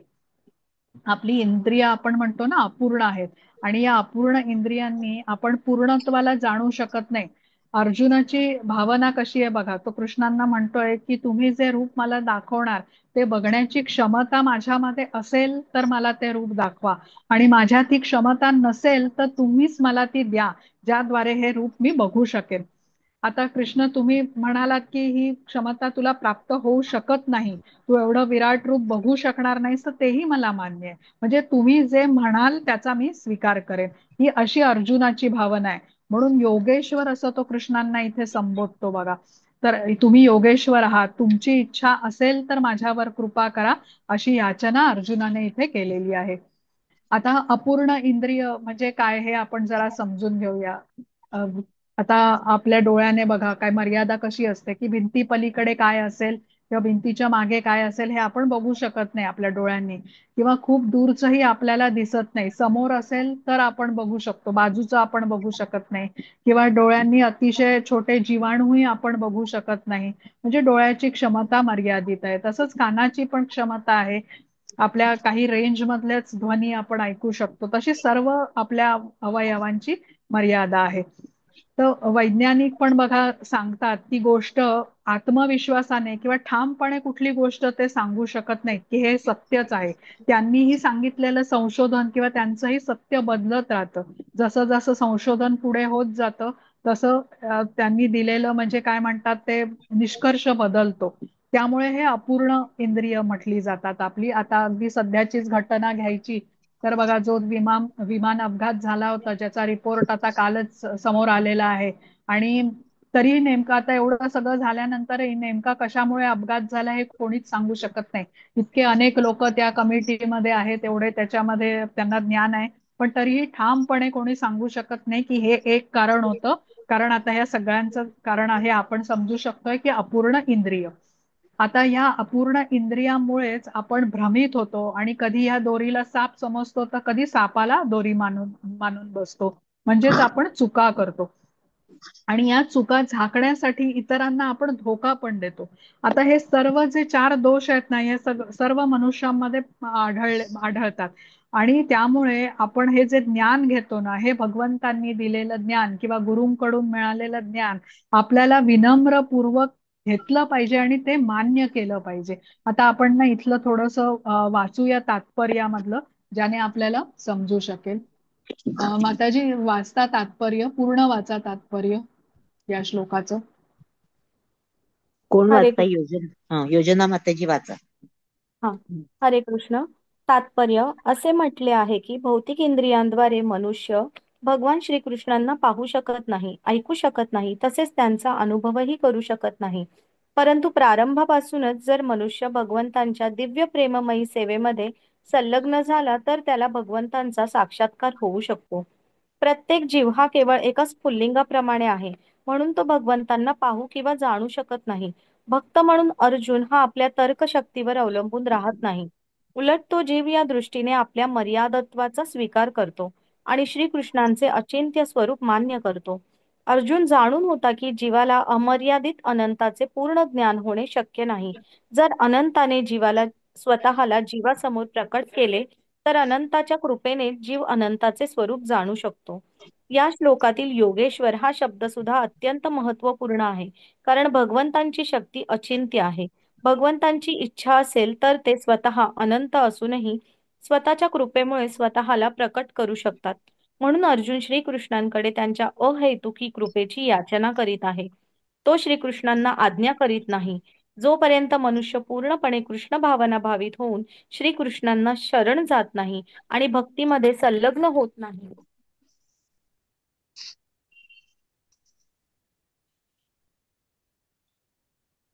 तोपर्यंत तोपर्यंत हा. श्रीकृष्ण स्वतःला प्रकट करण्यास बाध्य नाहीत. याप्रमाणे जे आपल्या तर्कशक्तीवर विसंबून आहेत ते श्रीकृष्णांना पाहू शकत नाहीत. हरे कृष्ण. हरे कृष्ण. म्हणजे बघा इथे आपल्याला सांगितलंय की जे ज्ञान आपल्याला कृष्णांनी दिलेलं आहे ते विनम्रपणे आपल्याला समजून घेतलं पाहिजे आणि मान्य केलं पाहिजे. भक्त होऊनच आपण कृष्णांना जाणू शकतो. मानसिक तर्काने आपण जाणू शकत नाही. अपूर्ण इंद्रियांच्या द्वारे आपण जे पण म्हणजे अपूर्ण इंद्रियांना वापरून आपण जे पण तर्क करू, निष्कर्ष काढू, ते योग्य असतीलच असं सांगता येणार नाही. त्यामुळे जे ज्ञान घेतो त्याच्यावर आपल्याला श्रद्धापूर्वक विश्वास ठेवला पाहिजे. ते श्रीला प्रभुपादना एक गोष्ट सांगत असत बघा आपल्या प्रवचनामध्ये, की एक गावात राहणारा मनुष्य होता आणि गावाची पंचायत असते तिथे हा जायचा, सभेमध्ये जायचा, ते काय लोक बोलतात ते ऐकायचा आणि त्याला त्याच्यामध्ये तो कामामध्ये त्यांच्या रस घेऊ लागला. पंचायतीची जेव्हा सभा भरे तेव्हा तो काही ना काहीतरी काम करत असे. एक दिवस त्याला समजलं की हे पंचायतीचे जे अधिकारी आहेत ते तहसीलदाराला भेटायला चाललेले आहेत. मग हा पण त्यांच्या बरोबर जातो आणि त्याला इथे हे ज्ञान होतं की या पंचायतीतल्या अधिकाऱ्यांच्या पेक्षा तहसीलदार हा वरचा हुद्दा आहे. आता जे पंचायत मधले अधिकारी असतात हा त्यांच्याकडे जातो आणि त्यांना विनंती करतो की या तहसीलदाराकडे माझी ओळख करून द्या, मग मी त्यांच्याकडे काम करेन. तर हे पंचायतीचे अधिकारी त्याची ओळख करून देतात आणि आता हा तहसीलदाराकडे काम करू लागतो. आता तहसीलदार कधी कधी तालुक्याच्या ठिकाणी जातो, त्याच्या वरच्या अधिकाऱ्यांना जाऊन तो भेटत असतो. असं करता करता आता हा जो मनुष्य आहे ना तो राजापर्यंत पोहोचतो. आणि त्याला आता हे समजतं की राजा सगळ्यात मोठा आहे असं त्याला वाटतं. आणि त्यामुळे आता मला राजाकडेच काम करायला पाहिजे अशी त्याला इच्छा होते. तो राजाला भेटतो, विनंती करतो की मला तुम्ही कामावर ठेवून घ्याल का. तर राजा म्हणतो ठीक आहे, तू राजमहालामध्ये मी सांगेन ते काम कर. त्याप्रमाणे आता हा राजमहालामध्ये कामावरती रुजू होतो. काही दिवस जातात. मग एक दिवस राजा आपल्या रथावर बसून कुठेतरी जाण्यास निघतो आणि राजाचे मंत्री पण राजाच्या बरोबर जायला सर्व तयार होतात. आता सगळेजण निघतात त्यांच्या बरोबर, हाही मागे मागे जातो. तर राजा वृंदावन मध्ये बाके बिहारी मंदिरामध्ये जातो आणि तिथे मंदिराकडे गेल्यानंतर रथातून उतरतो, आपला मुकुट खाली काढून ठेवतो आणि मंदिरात जाऊन बाके बिहारीजींना साष्टांग प्रणाम करतो त्यांच्या श्रीचरणांशी. तर या माणसाला मोठं आश्चर्य वाटतं की हा राजा पण कोणाच्या समोर नतमस्तक होतोय. मी तर समजत होतो की राजाच सर्वश्रेष्ठ आहे. आणि वेळ बघतो तो आणि राजाला विचारतो की मला वाटत होतं की राजा तुम्हीच सर्वात मोठे आहोत, पण तुम्ही इथे कोणाला तरी वाकून प्रणाम करताय. तर राजा म्हणतो मी कुठला मोठा, अरे सर्वश्रेष्ठ तर हे आहेत, साक्षात भगवंत अनंत कोटी ब्रह्मांडाचे ते स्वामी आहेत आणि सगळं माझं जे काही सामर्थ्य आहे मला ह्यांच्याच पासून मिळतंय, तेव्हाच मी काहीतरी करू शकतो आहे. आता मग हा राजाला म्हणतो की तुमची इच्छा असेल तर मला तुम्ही ह्यांच्या सेवेमध्ये जोडाल का, मग मी इथे सेवा करेन. आता राजाला तो तेही विचारतो की तुमच्यापेक्षा श्रेष्ठ म्हणजे यांच्यापेक्षा श्रेष्ठ कोणी आहे का. तर राजा म्हणतो नाही, यांच्याहून श्रेष्ठ कोणी नाही. आणि सगळीकडे शोध घेतल्यानंतर आपण ज्यांच्या चरणी येतो तेव्हा आपल्याला समजतं की हेच परमेश्वर आहेत. यांच्या समान आणि यांच्याहून श्रेष्ठ असं कोणीही नाही. आता राजाने सांगितल्यावरती ह्याची खात्री पटते आणि आता तो म्हणतो की मला यांच्याच सेवेमध्ये राहायचंय. राजा म्हणतो ठीक आहे. मग राजा मंदिरामध्ये त्या पुजाऱ्यांना सांगतो. पण आता होतं काय की आता हा मंदिरामध्ये आज जाणार पण तोपर्यंत रात्र झालेली असते आणि पुजारी मंदिर बंद करून निघून जातात. आता पुजाऱ्याला जरी विनंती त्याने केली तरी पुजारी मंदिर बंद झाल्यामुळे त्याला आतमध्ये प्रवेश देत नाही आणि पुजारी त्याला सांगतो की तू दर्शनासाठी आता उद्या सकाळी ये. आता मंदिर बंद करून कुलूप वगैरे लावून पुजारी निघून जातात. मंदिराच्या बाहेर पायऱ्यांवरती हा झोपतो आणि बाके बिहारी हे जर का श्रेष्ठ आहेत सगळ्यात, जसं राजा म्हणाले तर मी आता यांच्याच सेवेत राहणार आणि मला आता इतर मी कुठेही जाणार नाही असा म्हणजे तो ठामपणे ठरवतो आणि रात्रभर तो तिथे पायरीवरच झोपतो. दुसऱ्या दिवशी सकाळी पहाटेच्या वेळेला म्हणजे पुजारी जेव्हा येतात आरतीच्या वेळेला, तो बघतात की अ, हा पायरीवरच झोपलेला आहे, पण त्याच्या अंगावरती बाके बिहारीजींची चादर ओढलेली आहे त्याने. आता पुजाऱ्याला अतिशय आश्चर्य वाटतं की बाके बिहारींची चादर ओढून हा कसा काय झोपलेला आहे. आणि मंदिराला तर मी व्यवस्थित कुलूप लावून गेलो होतो. मग या माणसाला चादर कुठून मिळाली. हा पुजारी आता उठवतो या माणसाला आणि बघतो तर कुलूपही बंद आहे. त्याला काही समजत नाही, मग ह्याला चादर कशी मिळाली. पुजारीलाही आश्चर्य वाटतं. आता पुजारी कुलूप उघडून आतमध्ये जातो आणि जी चादर पुजाऱ्याने बाके बिहारींना ओढलेली होती ती भगवंतांनी रात्री आता या माणसाला येऊन पांघरलेली असते. मग पुजाऱ्याला समजतं की हा भगवंतांचा कोणीतरी प्रिय भक्त असला पाहिजे. मग लगेच ते त्याला मंदिरामध्ये बोलवतात. मग स्नान वगैरे करण्याची त्याची व्यवस्था करून स्वच्छ कपडे इत्यादी घालून त्याला म्हणजे यायला सांगतात. आणि मग बाके बिहारीजींच्या पूजेमध्ये म्हणजे जी रोज नित्य नियमाने त्यांचा शृंगार होतो किंवा जे काही त्यांचं अर्चविग्रहाची सेवा होते त्यामध्ये त्या सेवेमध्ये त्याला जोडून घेतात. मग आता हा माणूस तेव्हापासून पुजारी सेवेमध्ये मदत करू लागतो आणि शेवटच्या श्वासापर्यंत तो ही सेवा करत राहतो. आता या माणसाने जाणलं ओळखलं की म्हणजे या जगामध्ये भगवंता म्हणून श्रेष्ठ कोणीच नाहीये. ब्रह्मांडाचे रचयिता हे बाके बिहारीच आहे, श्रीकृष्ण आहे, हे समजून आणि हे जाणून त्याने पूर्णपणे कृष्णांचा आश्रय घेतला तिथे. जे आपल्याला चतुर्श्लोकी गीतेचं सार सांगितलंय ना, अहम सर्वस्य प्रभवो, हे कृष्णांचा संबंध आपण जाणून घेतो त्यावेळेला आपण त्या अभ्युदयामध्ये जोडून घेतो आणि मग त्याचं प्रयोजन जे आहे त्यांची प्रेमभक्ती ही आपण प्राप्त करू शकतो. तर आता 5वा श्लोक. हरे कृष्ण. हा वाचताय मिनल माताजी? हा तुम्ही म्यूट आहात. हरे कृष्ण ऐकू आलं? हो आता आलं. श्री भगवान उवाच पश्य मे पार्थ रूपाणि शतशोथ सहस्रशः नानाविधानि दिव्यानि नानावर्णाकृतीनि च. हरे कृष्ण. हरे कृष्ण. श्री भगवान म्हणाले, हे अर्जुना, हे पार्था, आता माझे ऐश्वर्य पहा. अलौकिक आणि नाना वर्णांनी युक्त अशी माझी सहस्रावधी रूपे पहा. हरे कृष्ण. हरे कृष्ण. आता अर्जुन कृष्णांचा विश्वरूप पाहू इच्छित होता आणि हे विश्वरूप जरी दिव्य असलं तरी तात्पुरतं आहे. जशी भौतिक प्रकृती कशी व्यक्त अव्यक्त होते ना, म्हणजे काय म्हणतो आपण त्याला, शाश्वत जरी असली तरी ती अस्थिर असते बघा. तसंच कृष्णांचं हे विराट रूप व्यक्त आणि अव्यक्त होतं. आणि पण अर्जुन कृष्णांना या विराट रूपात मध्ये पाहण्याची इच्छा प्रदर्शित करतो म्हणून कृष्ण आता आपलं विश्वरूप प्रगट करतात.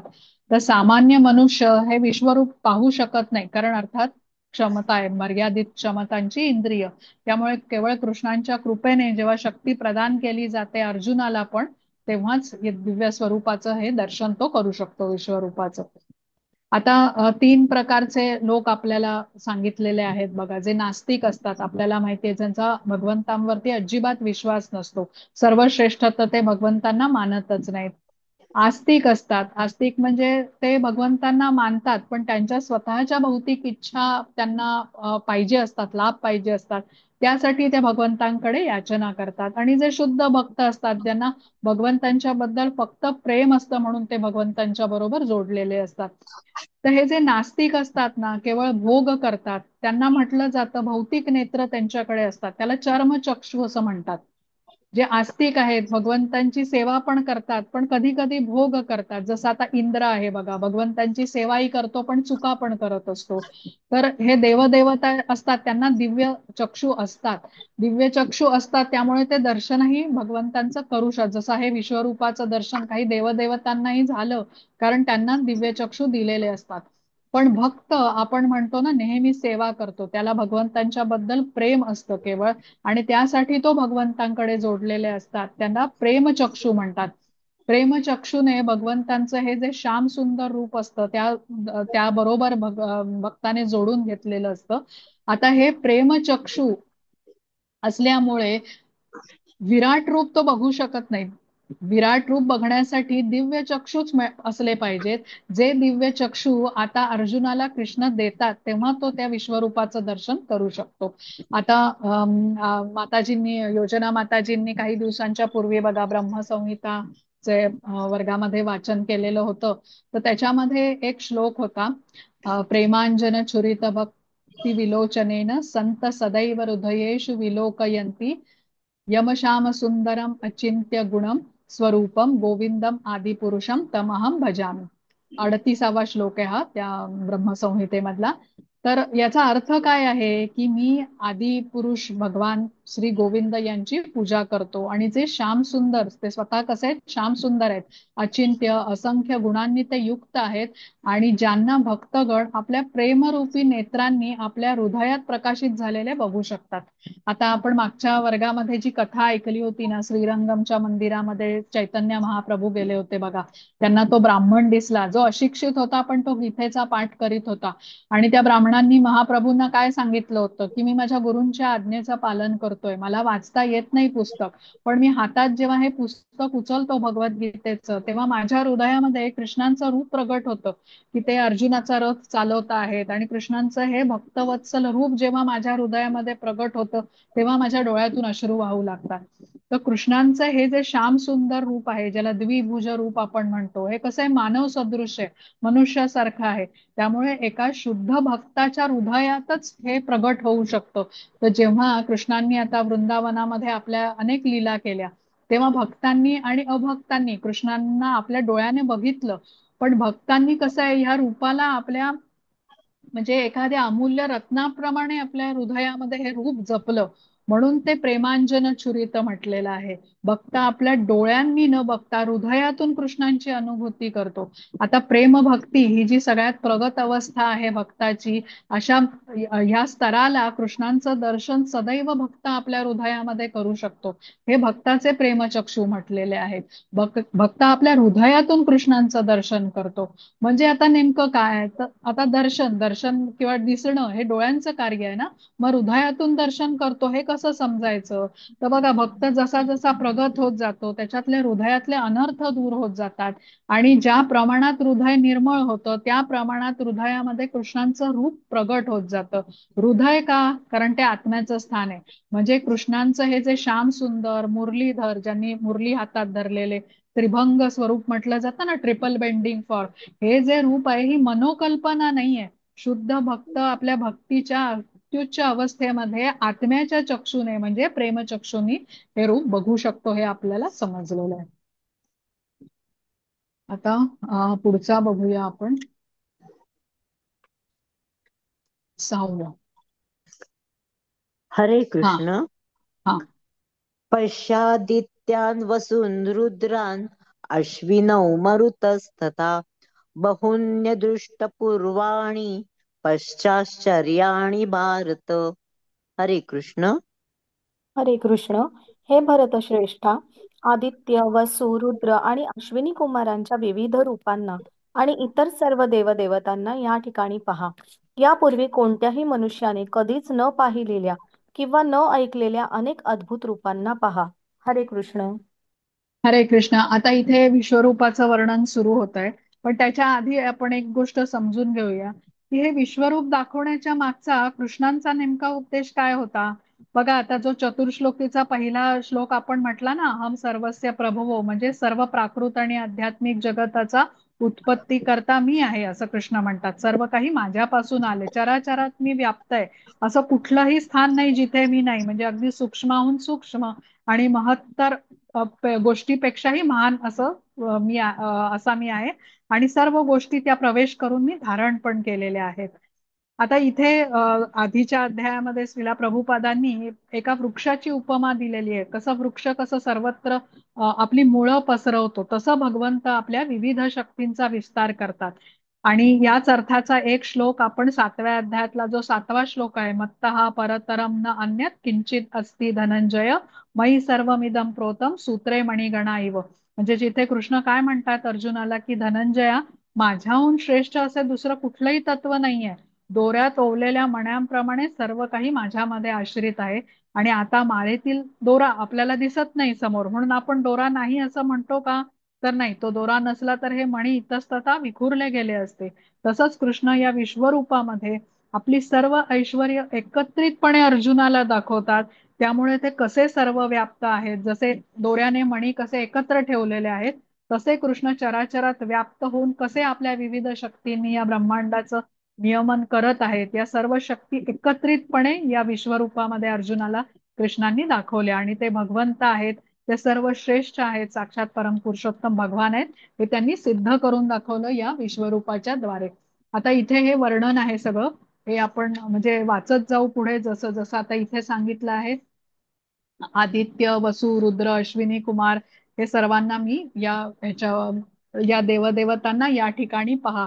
या यापूर्वी कोणत्याही मनुष्याने कधीच न पाहिलेल्या किंवा न ऐकलेल्या अनेक अद्भुत रूपांना तुम्ही पहा. आता 7वा बघूया आपण. आता इथून हरे विश्वरूपाचं कृष्ण. सर्व वर्णन सुरू आहे. हा. हरे कृष्ण. इहेकस्थै जगत्कृत्स्नं पश्चाद्य सचराचरम् मम देहे गुडाकेश यच्चान्यद्द्रष्टुम् इच्छसि. हरे कृष्ण. हरे कृष्ण. हे अर्जुना, तू जे काही पाहू इच्छितोस ते आता माझ्या या देहामध्ये पहा. तू आता जे काही पाहू इच्छितोस आणि भविष्यामध्ये मध्ये तुला जे काही पाहावयाची इच्छा असेल ते सर्व हे विश्वरूप प्रकट करू शकते. संपूर्ण चराचर्या एकाच ठिकाणी स्थित आहे. हरे कृष्ण. हरे कृष्ण. आता इथे बघा कृष्ण काय म्हणतात, की जे काही तू पाहू इच्छितोस आणि जे काही तुला पाहण्याची इच्छा असेल ते सर्व हे विश्वरूपामध्ये तुला दिसेल, एकाच ठिकाणी दिसेल. आता भौतिक जगामध्ये असं कुठलंही उपकरण नाहीये जे वापरून आपण एकाच वेळी ह्या सगळ्या गोष्टी ज्या काही आहेत त्या बघू शकतो. म्हणजे शास्त्रज्ञ अनेक वर्ष संशोधन करूनही असं उपकरण बनवू शकत नाही. आता गुडा मम देहे गुडाकेश असं म्हटलेलं आहे ना, म्हणजे या जगामध्ये जे हम्म. काही चराचर आहे, चर आणि अचर असं मिळून हा शब्द चराचर बनलेला आहे. तर चर म्हणजे काय, की जे इतस्ततः जाऊ शकतात. अचर म्हणजे जसं वृक्ष आहेत वगैरे, झाडं आहेत. आणि चर म्हणजे चालणारे जे जीव आहेत तसं. हे सर्व कृष्णांच्या विश्वरूपामध्ये आता अर्जुनाला दिसणार आहे. भूत, वर्तमान, भविष्य सर्व काही अर्जुन या विश्वरूपामध्ये बघू शकणार आहे. आता पुढे बघू. हा. हरे कृष्ण. हरे कृष्ण. न तु मां शक्यसे द्रष्टुम् अनेनैव स्वचक्षुषा दिव्यं ददामि ते चक्षु पश्य मे योगमैश्वरम्. हरे कृष्ण. हरे कृष्ण. परंतु तू तुझ्या वर्तमान नेत्रांनी मला पाहू शकणार नाहीस, म्हणून मी तुला दिव्य नेत्रे प्रदान करतो. माझे योग ऐश्वर्य पहा. हरे कृष्ण. हरे कृष्ण. आता अर्जुनाला कृष्णांनी सार सांगितलंय, की या विश्वरूपामध्ये तू काय काय बघणार आहेस. आणि मग कृष्ण म्हणतात, की तुझ्या या भौतिक नेत्रांनी तू मला बघू शकणार नाहीस, म्हणून मी तुला दिव्य नेत्र प्रदान करतो आहे. आपल्या डोळ्यांची क्षमता मर्यादित आहे. आपण जसं समजून घेतलं, की डोळ्याजवळची पापणी किंवा भुवई पण आपल्याला आरशाच्या शिवाय दिसू शकत नाही या मर्यादित क्षमतेमुळे. तर त्यामुळे विश्वरूपाचं दर्शन, कृष्णांची ही सर्व ऐश्वर्य एकत्रितपणे पाहण्याची शक्ती आपल्या डोळ्यांमध्ये नाहीये. त्यासाठी कृष्णांची कृपा असावी लागते. जशी आता इथे कृष्ण अर्जुनावर कृपा करतात, आणि जेव्हा अर्जुनाच्या या भौतिक नेत्रांना दिव्य नेत्र जोडले जातात, भौतिक मनाला दिव्य मन जोडलं जातं, सामान्य बुद्धीला दिव्य मनाची जोड मिळते, आणि मग मग अर्जुन कृष्णांना या विराट रूपामध्ये बघू शकतो. म्हणजे कृष्णांनी अर्जुनाला आवश्यक ती शक्ती प्रदान केली, त्याच वेळेला तो विश्वरूप बघू शकला. आता थोडस तात्पर्यामधलं आपण इथे वाचूया.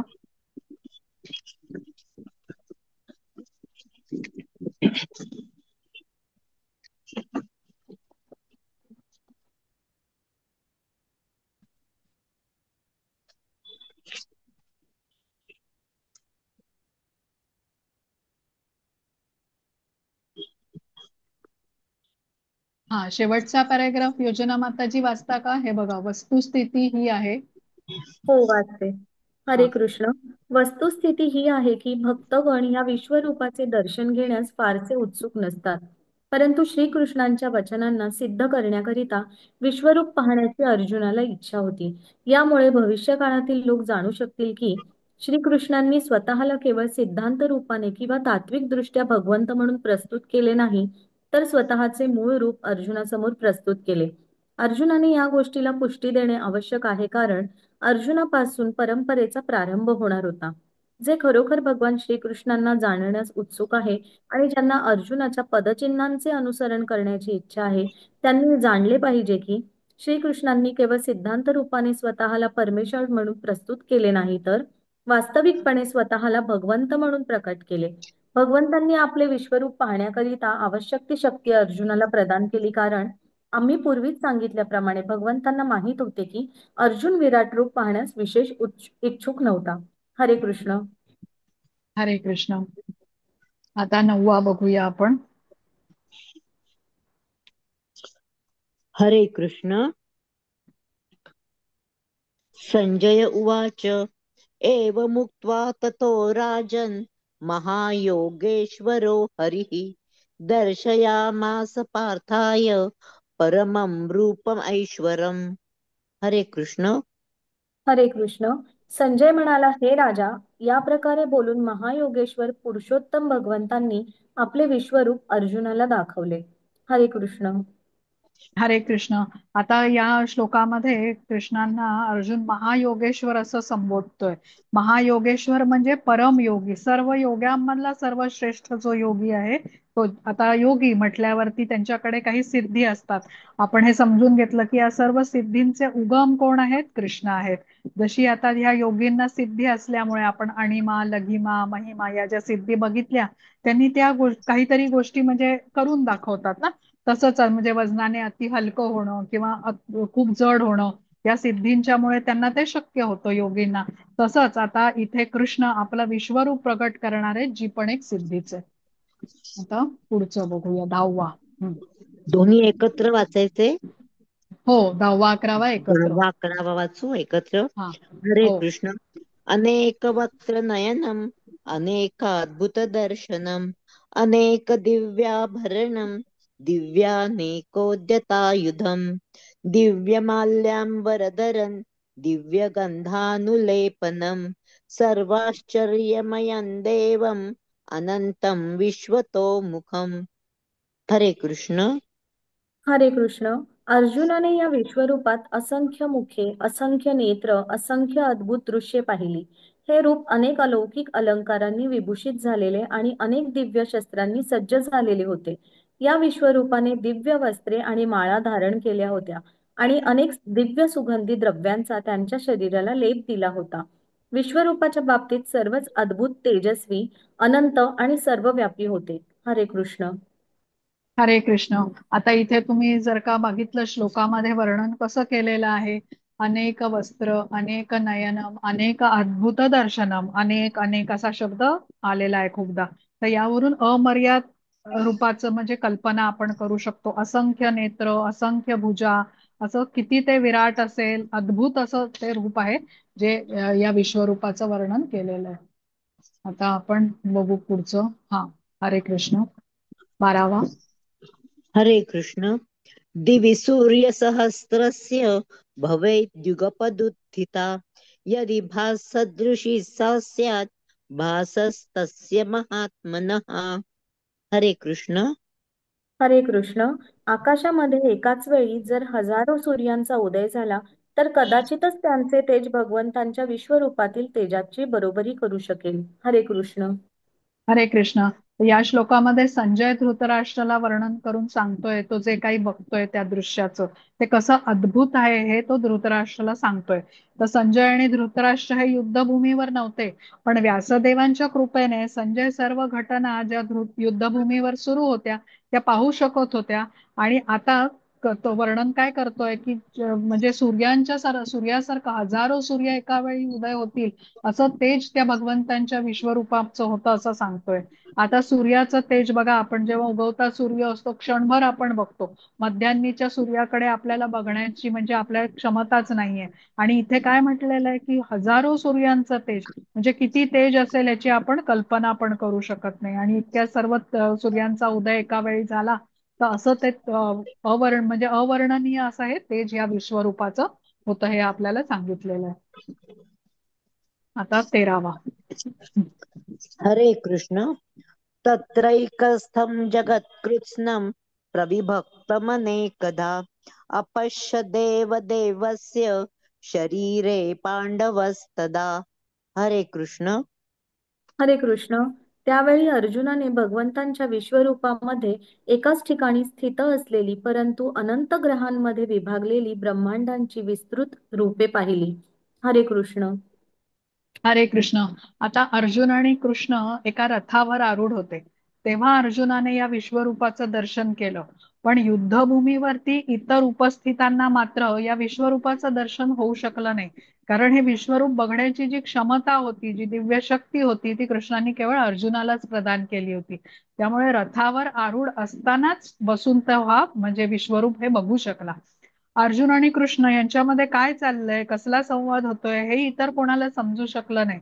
कृष्णांनी दिलेल्या या दिव्य शक्तीमुळे तो विश्वरूपामध्ये जे अनेकविध ग्रह लोक आहेत ते तो पाहू शकला. लहान मोठे असे अनेक ग्रह लोक, अनेक ब्रह्मांड, म्हणजे जी काही सृष्टीमध्ये आहे त्या सर्वांचं दर्शन अर्जुनाला या विश्वरूपामध्ये झालेलं आहे. आता पुढचा बघू, 14वा. हा. हरे हरे कृष्ण. ततः स विस्मयाविष्टो हृष्टरोमा धनञ्जयः प्रणम्य शिरसा देवं कृताञ्जलिरभाषत. हरे कृष्ण. हरे कृष्ण. त्यानंतर भ्रमित आणि आश्चर्यचकित होऊन अंगावर रोमांच उभारलेला अर्जुन प्रणाम करण्यासाठी नतमस्तक झाला आणि हात सोडून त्याने भगवंतांची प्रार्थना करण्यास प्रारंभ केला. हरे कृष्ण. हरे कृष्ण. आता विश्वरूप बघितल्यावरती अर्जुन आणि कृष्ण यामधलं नातं बदलतं. अर्जुन कृष्णांना आपला जिवलग सखा म्हणून बघत असे आणि जेव्हा आता इथे विश्वरूपामध्ये कृष्णांच्या विभूतींचं दर्शन तो करतो तेव्हा हा संबंध मित्रत्वाचा न राहता आता आदराचा होतो. आश्चर्ययुक्त आदराचा होतो. आश्चर्य तर त्याला वाटतच असतं आणि आता आदरभाव पण त्याच्यामध्ये येतो. जसं आता कोणी आपली मैत्रीण असेल बघा, कुठल्या एका मोठ्या कार्यालयामध्ये उच्च पदावरती ती कार्य करत असेल आणि आपण तिच्या कार्यालयात जातो, जेव्हा बघतो की तिला मिळणारा मान, तिच्या कार्याचं स्वरूप बघतो, तिच्या हाताखाली अनेक काम करताना बघतो, मोठे मोठे महत्वाचे निर्णय ती घेते कंपनीसाठी, हे तिचा मान बघून जसा तिच्याबद्दलचा आदर वाढावा तसंच आता इथे अर्जुनाचं होतंय. तो कृष्णांच्या समोर तो नतमस्तक होतो आणि हात जोडून उभा राहतो. आपला सखा हा केवढा महान आहे, किती सर्वश्रेष्ठ आहे हे बघून आता अर्जुन अचंबित झालाय. आणि अर्जुन खर तर मूळचा धीर गंभीर आहे, पण विश्वरूप बघून तो रोमांचित झालाय असं वर्णन आहे. हे अद्भुत रूप बघून तो आता कृष्णांना प्रणाम करतोय हात जोडून. आता कृष्ण हे सर्व रसांचे आगर मानले जातात बघा. रसराज असं नाव आहे ना त्यांना. तर भक्त आणि कृष्ण यांच्यामध्ये आदान प्रदान ही 5 रसांमध्ये केली जाते खरं तर. म्हणजे 5 मुख्य रस आहेत ना, आपण म्हणतो शांत रस, वात्सल्य रस, माधुर्य रस, दास्य रस आणि सांख्य रस.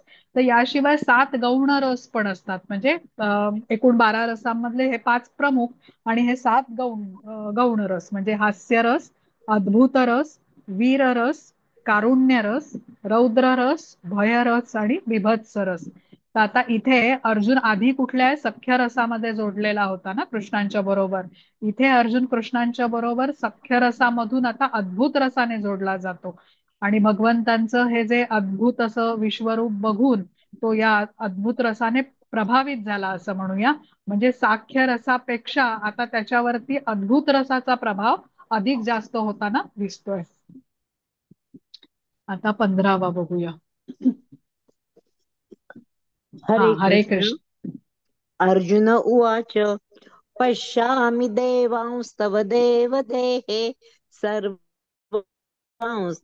भूतविशेषसङ्गान् ब्रह्माणमीशं कमलासनस्थो ऋषींश्च सर्वानुरगांश्च दिव्यान्. हरे कृष्ण. हरे कृष्ण.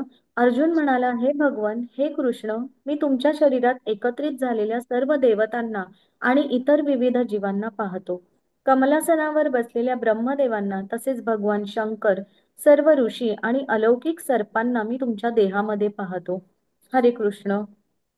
हरे कृष्ण. तर हे समजायला सोपं आहे. अर्जुनाने सर्व गोष्टींचं दर्शन तो एकाच ठिकाणी करतोय.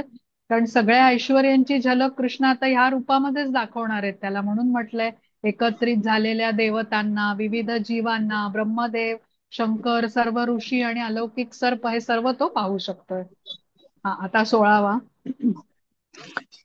हरे कृष्ण. अनेक बाहूदर वक्त्र नेत्रम पश्यामि त्वां सर्वतोऽनन्तरूपं नान्तन्न मध्यन्न पुनस्तवादिं पश्यामि विश्वेश्वर विश्वरूप. हरे कृष्ण. हरे कृष्ण. हे विश्वेश्वर, हे विश्वरूप, तुमच्या देहामध्ये मी अमर्याद आणि सर्वत्र पसरलेल्या असंख्य भुजा, उदरे, मुख आणि नेत्रांना पाहतो आहे. तुमच्यामध्ये मला आदी, मध्य आणि अंत काहीच दिसत नाही. हरे कृष्ण. हरे कृष्ण. बघा इथे कसं वर्णन केलेलं आहे. या विश्वरूपाचा ना आधी आहे, ना मध्य आहे, ना अंत आहे. कुठून सुरू झालं, कुठे संपतंय, काहीच समजू शकत नव्हतं. एवढं ते विशाल होतं. बघावं तिथं हे विश्वरूपच अर्जुनाला दिसत होतं. सर्व दिशेला हे विश्वरूप पसरलेलं होतं. खरं तर असंच सर्व व्याप्त आहेत ना कृष्ण. आपण म्हणतो ना चराचरामध्ये व्याप्त आहेत. सर्वत्र विश्वरूपाचं दर्शन जसं अर्जुनाला मिळत होतं, तेच आपल्याला समजायचं आहे की असं कुठलं स्थानच नाहीये की जिथे कृष्ण नाहीयेत. सर्व ठिकाणी कृष्ण आहेत, सर्व व्याप्त आहेत, सर्व चराचरात आहेत. हा, आता 17वा. हरे कृष्ण. किरीटिनं गदिनं चक्रिणं च तेजो राशिं सर्वतो दीप्तिमन्तं पश्यामि त्वां दुर्निरीक्ष्यं समन्तात् दीप्तानलार्कद्युतिमप्रमेयम्. हरे कृष्ण. हरे कृष्ण. तुमचे रूप अत्यंत तेजपुंज असल्याने ते पाहणे कठीण आहे. ते तेज प्रज्वलित अग्नी किंवा सूर्याच्या अपरिमित तेजाप्रमाणे सर्वत्र व्यापलेले आहे. तरीही अनेक मुकुट, गदा आणि चक्रांनी सुशोभित झालेले हे कांतिमान रूप मी सर्वत्र पाहत आहे. हरे कृष्ण. हरे कृष्ण. हेही आपण समजू शकतो की अत्यंत तेजस्वी असं हे रूप होतं जे सर्वत्र पसरलेलं होतं. आता 18वा बघू. हरे कृष्ण. हरे कृष्ण. त्वमक्षरं परमं वेदितव्यं त्वमस्य विश्वस्य परन्निधानं त्वमव्ययः शाश्वतधर्मगोप्ता सनातनस्त्वं पुरुषो मतो मे. हरे कृष्ण. तुम्ही परम आद्य अक्षर ज्ञेय आहात. या संपूर्ण विश्वाचे परम आश्रयस्थान तुम्ही आहात. तुम्ही अव्ययी आणि पुरातन आहात. तुम्हीच शाश्वत धर्माचे पालक, पुरुषोत्तम भगवान आहात. हे माझे मत आहे. हरे कृष्ण. हरे कृष्ण. आता हे शब्द जे वापर झालेला आहे अर्जुनाकडून, त्यांचा उपयोग करून अर्जुन कृष्णांची प्रार्थना करतोय. तुम्ही परम आद्य आहात, परम आश्रयस्थान आहात, तुम्ही अव्ययी आहात, पुरातन धर्माचे पालक, पुरुषोत्तम भगवान आहात. म्हणजे आता अर्जुनाने प्रार्थना करायला सुरुवात करी. आदरयुक्त आश्चर्य, अचंबित भाव आहे ना त्याचा, म्हणून तो आता इथे प्रार्थना करतोय. आता पुढचा 19वा. हरे कृष्ण. अनादिमध्यान्तमनन्तवीर्यम् अनन्तबाहुं शशिसूर्यनेत्रं पश्यामि त्वां दीप्तहुताशवक्त्रं स्वतेजसा विश्वमिदन्ततन्तं तपन्तं. हरे कृष्ण. हरे कृष्ण. तुम्ही आदी, मध्य आणि अंतरहित आहात. तुमचा महिमा अगाध आहे. तुम्हाला असंख्य बाहू आहेत. चंद्र आणि सूर्य हे तुमचे नेत्र आहेत. तुमच्या मुखातून बाहेर पडणारा अग्नी संपूर्ण विश्वाला तुमच्याच तेजाने तप्त करीत असल्याचे मी पाहत आहे. हरे कृष्ण. हरे कृष्ण. बघा इथे अर्जुन कसं परत म्हणतोय ना, विश्वरूपाचा आदी नाही, मध्य नाही, असंख्य बाहू आहेत. आता या विश्वरूपात मला हे दिसतंय, आधी तो म्हणालाय वर्णन करताना, आणि त्याच गोष्टीची पुनरावृत्ती तो करतोय. तर जेव्हा कोणी भारावून जातो तेव्हा आपल्या विधानांची पुनरावृत्ती कशी करतो, तसंच इथे अर्जुन अद्भुत रसामध्ये स्थित झाल्याने त्याच त्याच गोष्टी तो परत बोलतोय. आणि असं अद्भुत विश्वरूप बघून आता अर्जुन पूर्ण गोंधळून गेलेला आहे. आता पुढचा बघूया आपण. हरे कृष्ण. 20वा. द्या वा पृथिव्योरिदमन्तरं हि व्याप्तं त्वयैकेन दिशश्च सर्वाः दृष्ट्वाद्भुतं रूपम् उग्रं तवेदं लोकत्रयं प्रव्यथितं महात्मन्. हरे कृष्ण. हरे कृष्ण. तुम्ही एकट्यानेच संपूर्ण आकाश, ग्रहलोक आणि त्यांच्यामधील सर्व दिशा व्याप्त केला आहात. हे महात्मन, तुमचे हे उग्र आणि अतिशय अद्भुत रूप पाहून सर्व ग्रहलोक अतिशय व्यथित झाले आहे. हरे कृष्ण. हरे कृष्ण. आता इथे म्हटलंय सर्व दिशांना पसरलेलं हे विश्वरूप बघून अर्जुनच नाही तर इतर ग्रहलोकही व्यथित झालेत. आता ज्यांना ज्यांना कृष्णांनी ही दिव्य दृष्टी प्रदान केलेली होती ते सर्व हे विश्वरूप बघू शकले. म्हणजे ज्यांच्यावर कृष्णांची कृपा होती असे अनेक जीव होते की जे उच्च लोकामध्ये होते.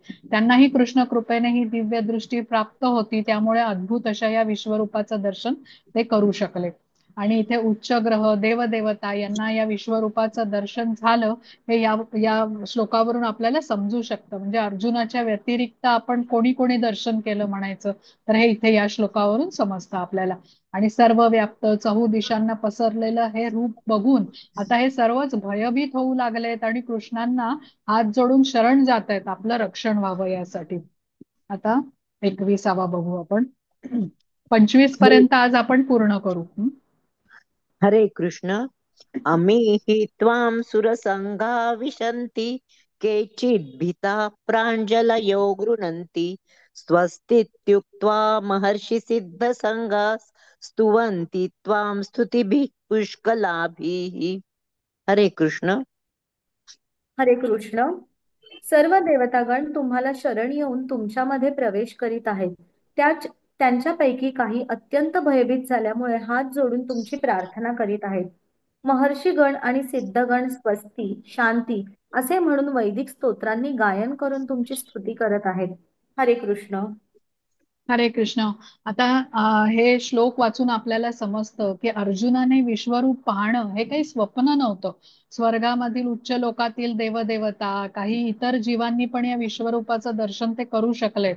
आणि असं हे सर्व व्याप्त अतिविशाल विश्वरूप बघून त्यांच्या तेजाने देवदेवताही भयभीत झाल्याचं इथे वर्णन आहे. आणि भयामुळे ते कृष्णांची प्रार्थना करतायत, स्तुती करतायत आणि हात जोडून ते म्हणतायत की मग इथे म्हटलंय ना की म्हणून वैदिक स्तोत्रांनी गायन करून तुमची स्तुती करत आहेत. आता आपण 22वा बघूया. हरे कृष्ण. रुद्रादित्या वसवो ये च साध्या विश्वेश्विनौ मरुतश्चोष्मपाश्च गन्धर्व यक्षासुरसिद्धसङ्गा वीक्षन्ते त्वां विस्मिताश्चैव सर्वे. हरे कृष्ण. हरे कृष्ण. विस्मयित. रुद्रगण, आदित्यगण, वसुगण, साध्यगण, विश्वेदेव, अश्विनी कुमार, मरुदगण, पितृगण, गंधर्व, यक्षगण, असुर आणि सिद्ध देवता विस्मित होऊन तुम्हाला पाहत आहेत. हरे कृष्ण.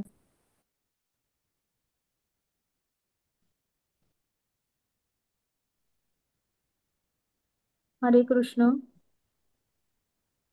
माताजींचा आवाज आवाज येत नाही. नाहीये का? हा हा. सॉरी. तुमचा नाही तर इथे आला. हा हा. आता इथे या श्लोकामध्ये स्पष्टपणे सांगितलंय बघा की अर्जुन आणि संजय यांच्या व्यतिरिक्त कोणी कोणी ह्या विश्वरूपाचं दर्शन घेऊ शकले. रुद्रगण, पितृगण, वसुगण वगैरे हे जे सगळं सांगितलेलं आहे ना याच्यावरती अर्थातच कृष्णांची कृपा होती. त्यामुळे ही दिव्य दृष्टी त्यांना बहाल झाली होती. त्यामुळे तेही या विश्वरूपाचं असं अद्भुत दर्शन ते घेऊ शकले. आता माताजी 23वा. माताजी हो हो. हे संजय सांगतोय का? हा हे संजय सांगतोय. संजय बस वर्णन करून बस ओके सांगतोय आता. ओके हा ओके ओके. हरे हा. कृष्ण.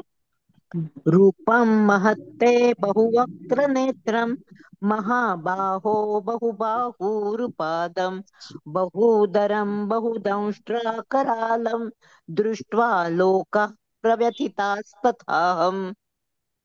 हरे हरे कृष्ण. कृष्ण. हरे कृष्ण. हे महाबाहू, देवतांसहित सर्व लोक तुमचे अनेक नेत्र, मुखे, भुजा, जांघा, पाय, उदरे आणि अनेक अक्राळ विक्राळ दाढा असणारे महाकाय रूप पाहून अतिशय व्यथित झाले आहेत आणि त्यांच्याप्रमाणेच मी सुद्धा व्यथित झालो आहे. हरे कृष्ण. हरे कृष्ण. आता इथे अर्जुन परत सांगतो कृष्णांना की तुमचं हे असंख्य नेत्र, असंख्य भुजा, असंख्य मुख असणारं महाकाय असं विश्वरूप बघून सर्व लोक, सर्व देवदेवता आणि मी पण व्यथित झालोय. आता देवदेवता ही कृष्णांचे भक्त आहेत आणि आपल्याला माहितीये की सर्व कार्य हे कृष्णांच्या अनुमतीने करतात. आणि म्हणजे ही विश्वरूपाच्या दर्शनाने तेही व्यथित होताना इथे दिसतात.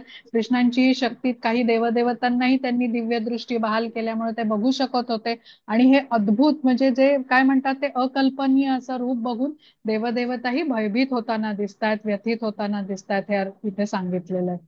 आता पुढचं बघूया आपण, 24वा. हरे कृष्ण. नभस्पृशं दीप्तम् अनेकवर्णं व्यात्ताननं दीप्तविशालनेत्रं दृष्ट्वा हि त्वां प्रव्यथितान्तरात्मा धृतिं न विन्दामि शमं च विष्णु. हरे कृष्ण. हरे कृष्ण. हे सर्वव्यापी विष्णू, अनेक तेजस्वी वर्णांनी युक्त तुम्ही, आकाशास भिडलेली तुमची आव असलेली मुखे आणि प्रदीप्त विशाल नेत्र असलेले रूप पाहून माझे मन भयाने व्यथित झाले आहे. त्यामुळे मी धैर्य आणि मानसिक संतुलन राखू शकत नाही. हरे कृष्ण. हरे कृष्ण. आता इथे अर्जुन सांगतोय की भगवंतांचं हे विश्वरूप बघून देवदेवता आणि तो भयभीत झालाय. आणि त्यामुळे अर्जुन म्हणतोय की माझं मानसिक संतुलन मी राखू शकत नाहीये. बघा, आता अर्जुन कृष्णांचा भक्त आहे, पण भगवंतांच्या ह्या अतिविशाल अशा विश्वरूपाबरोबर जोडून घ्यायला त्याला आवडत नाहीये. आणि तो कृष्णांच्या समोर हे व्यक्त करतोय की मी व्यथित झालेलो आहे, माझं धैर्य संपू लागलेलं आहे. आता 25वा. हरे कृष्ण. दंष्ट्रा करालानि च ते मुखानि दृष्ट्वैव कालानलसन्निभानि दिशो न जाने न लभे च शर्म प्रसीद देवेश जगन्निवास. हरे कृष्ण. हरे कृष्ण. हे देवाधिदेव, हे जगन्निवास, कृपया माझ्यावर प्रसन्न व्हा. तुमची मृत्यूरूपी प्रज्वलित मुखे आणि अक्राळ विक्राळ भयंकर दाढा पाहून मी माझे संतुलन राखू शकत नाही. सर्वच बाजूंनी मी गोंधळलेलो आहे. हरे कृष्ण. हरे कृष्ण. आता इथे अर्जुन सांगतोय मी भयभीत झालेलो आहे. कृष्णांना तो म्हणजे स्पष्टपणे सांगतोय, काय संबोधतोय तो, प्रार्थना पण करतोय, देवादी देवा, हे जगन्निवासा, माझ्यावर प्रसन्न व्हा. आता विश्वरूप बघण्याची अर्जुनाची इच्छा होती, म्हणूनच कृष्णांनी हे दाखवलं. प्रथम त्याला आनंद झाला की कृष्ण कसे सर्वश्रेष्ठ आहेत, पण आता तो हे जे भूत, वर्तमान, भविष्य आणि सर्व एकाच वेळी जे काही बघायचं आहे ते विश्वरूपामध्ये तो बघू शकतोय. आणि ते बघून आता तो भयभीतही होताना आपल्याला दिसतोय. म्हणजे आता पहिल्यांदा आनंद होता, आता त्याच्यामध्ये भय पण आलेला आहे. आता आपण 26 पासूनचे श्लोक आहे पुढच्या वेळेला करूया. तर आता मी इथे रेकॉर्डिंग थांबवते आणि काही आजच्या ह्याच्यावरती तुम्हाला शंका असतील वर्गावरती तर तुम्ही विचारू शकता.